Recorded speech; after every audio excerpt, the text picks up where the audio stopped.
और अमेरिकी F-35 fighter jet पर ईरान का बहुत बड़ा दावा।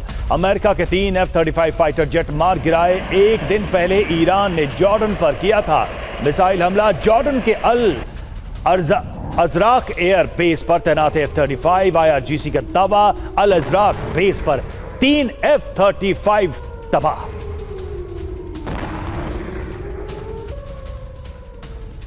बड़ी खबर यह है कि अमेरिका को $300 मिलियन के नुकसान का दावा किया जा रहा है, जहां 3 अन्य F-35 फाइटर जेट्स को नुकसान का दावा किया गया। जॉर्डन पर 12 बैलिस्टिक मिसाइलों से हमला हुआ। IRGC की तरफ से हुए इन हमलों को लेकर ही मनीष, कुछ दिन पहले हमने आपसे यह अहम सवाल भी किया था कि न सिर्फ ड्रोन अटैक्स बल्कि मिसाइल से वार किया जा रहा है। और जॉर्डन एक और बड़ा ऐसा एपिसेंटर बन चुका है जहां यूएस के तमाम एसेट्स को टारगेट करना ईरान के लिए इतना आसान क्यों हो गया है। आगे इसको लेकर करे सवाल, उससे पहले बड़ी खबर आज की यही है जहां F-35 फाइटर जेट को नुकसान का किया जा रहा है दावा।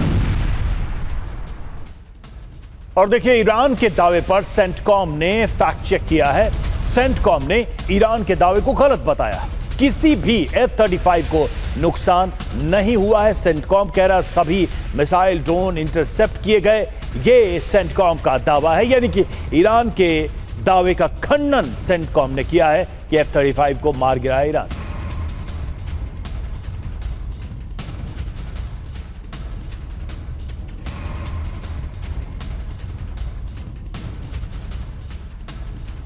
तो लगातार हो रहे हमलों में अब बड़ा दावा सीधे F-35 को नष्ट करने का, नुकसान पहुंचाने का किया जा रहा है। खबर क्या है? क्योंकि ईरान दावा यह कर रहा है कि उसने 3 F-35 को मार गिराया है, जबकि अमेरिका साफ तौर पर कह रहा है कि इस दावे में कोई सच्चाई नहीं है। एक और सबसे बड़ी बात, जहां ईरान यह कह रहा है कि $300 मिलियन के नुकसान को देखते हुए यह एक बहुत बड़ी चोट अमेरिका को पहुंचाई गई है, जबकि अमेरिका रवि दावा यह कर रहा है कि सभी मिसाइलों को इंटरसेप्ट किया गया। बिल्कुल, सेंटकॉम की तरफ से ईरान के इन दावों का खंडन किया गया है। ईरान ये कह रहा है कि 3 अन्य F-35 को नुकसान पहुंचा। अमेरिका ये कह रहा है कि किसी विमान को कोई नुकसान नहीं पहुंचा है। सीधे तौर पर अमेरिका नकार रहा है।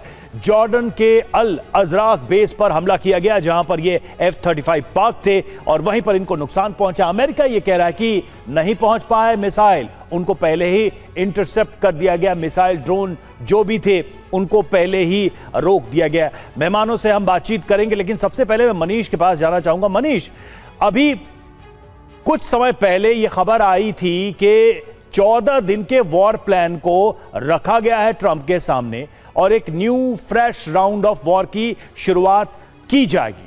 क्या यह माना जाए, चूंकि यह दूसरा लगातार दिन हम देख रहे हैं जब बड़े हमले किए गए, उस राउंड की शुरुआत हो गई है और इसमें अमेरिका, जैसे F-35 की बात हो रही है, अमेरिका के क्या ऐसे नुकसान को झेलने के लिए तैयार है, मन बना चुका है? देखिए, 2 हफ्ते तक लगातार बमबारी हुई, लेकिन इसके बाद भी अमेरिका को वो डिजायर्ड रिजल्ट मिला नहीं जिसकी उसे उम्मीद थी कि हॉर्मुज के आसपास ईरान को इतना कमजोर कर दिया जाए कि कम से कम हॉर्मुज में गुजरने वाले जहाज़ों पर ईरान कोई हमला नहीं कर पाए। तो अब फिलहाल एक प्लान बी पर काम किया जा रहा है व्हाइट हाउस की तरफ से, पेंटागन की तरफ से, कि किस तरीके से ईरान पे दूसरे राउंड का जो अटैक होगा ताकि ईरान की क्षमता कम हो सके और हॉर्मुज पे जहाज आ जा सके। फिलहाल तो नहीं लगता कि ये इतना आसान होने वाला है, लेकिन हाँ, वो कहते हैं ना कि जैसे अंधे के हाथ बटेर लग जाना। तो जॉर्डन में जब ईरान ने हमला किया पिछले हफ्ते और जिस तरह से 140 अमेरिकी सैनिक घायल हुए, 3 सैनिक मारे गए, और उसके बाद ईरान की तरफ से जो अब दावा किया जा रहा है कि हमने जो लेटेस्ट स्ट्राइक किया है उसमें 3 F-35 को हमने डैमेज किया है।